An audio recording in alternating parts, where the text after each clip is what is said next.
მოგესალმებით. რამდენიმე თვის წინ სახალხო კონტროლი იმყოფებოდა რუსთავში. ჩვენ გადავიდეთ რამდენიმე ობიექტი, მათ შორის რესტორანი ლაზიკა, რომელიც მდებარეობს რუსთავის მე-11 მიკრორაიონში. იყო შენიშვნები, რაღაცა მოგვეწონა, თუმცა ეს იყო იმისის პერიოდი და წყალმოვარდნის შემდეგ იყო რესტორანი და ეს აღნიშნე კიდევაც.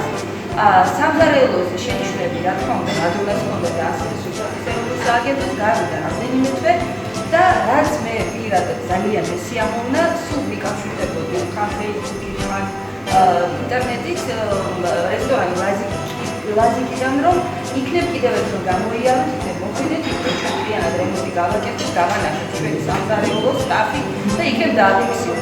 ჩვენ გამოვნახეთ ეხლა დრო და რა თქმა უნდა მე არ შემოვალ აქედანაც ხედავ რომ მართლაც და მოწესრიგებულია ყველაფერი, მაგრამ გადავწევ სიტყვას უკვე ექსპერტს და ქვეყნის მთავარ კონტროლერს მადლობა თქვენთვის.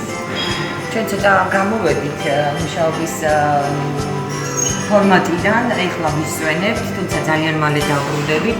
დღეს არა ვართ ჩვენ შემოწმებაზე ლაზიკაში შემოსული, ჩვენ მართ დღეს როგორც ჩვეულებრივი სტუმრები, თუმცა ლაზიკას ხელმძღვანელობა მომენტი გამოიყენა და ძალიან მთხოვა, რომ შემოსულიყავი და მენახა სამზარეულო. ჯერ წინ ამდეგი ვიყავი, თუმცა მაგიდის წევრებმაც, მეგობრებმაც მთხოვეს და სიმართლე გითხრათ გამოგიტყდებით და პატარა ინტრიგა იყო, მეც მაინტერესებდა რა ხდებოდა სამზარეულოში და ძალიან სასიამოვნოდ გამაოცა ლაზიკამ. ძალიან ხშირად მიგზავნიდნენ სურათებს, მაგრამ ერთია რომ ფოტოზე ნანახი მასალა და მეორეა უშუალოდ ნახო რა ხდება უშუალოდ აი მაცივრებში, როგორი მდგომარეობა არის იცვარებ დასკერებული და უშუალოდ აი როგორ ამზადებენ კერძებს. პირველი რაც მომეწონა ეს იყო რომ დამახურეს ფუდი და ჩამაცეს ხალათი, გამახსენეს სახალხო კონტროლი. თუმცა ამაყურებელს ხედავდი რომ სულ მალე ძალიან მალე დავბრუნდები ჩვენ ეჯერში და შეიძლება სიმბოლურიც იყოს, რომ ახალწელს პირველი ობიექტია ლაზიკა და ძალიან მიხარია, რომ აი ესეთი მოწესრიგებული მდგომარეობაა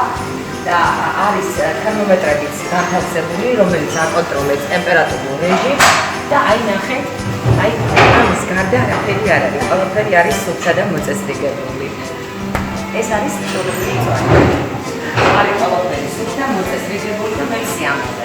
ეხლა ბევრი როა წაგართვათ. მოდით თქვენ გაჩვენებთ სამზარეულოს და თქვენ თქვენ შეაფასებთ. მე კიდე ძალიან კმაყოფილი მივდივარ გუნდები ჩემს სოფელზე და ძალიან მშვიდად და წნარად ვიწყებ ჭამფას.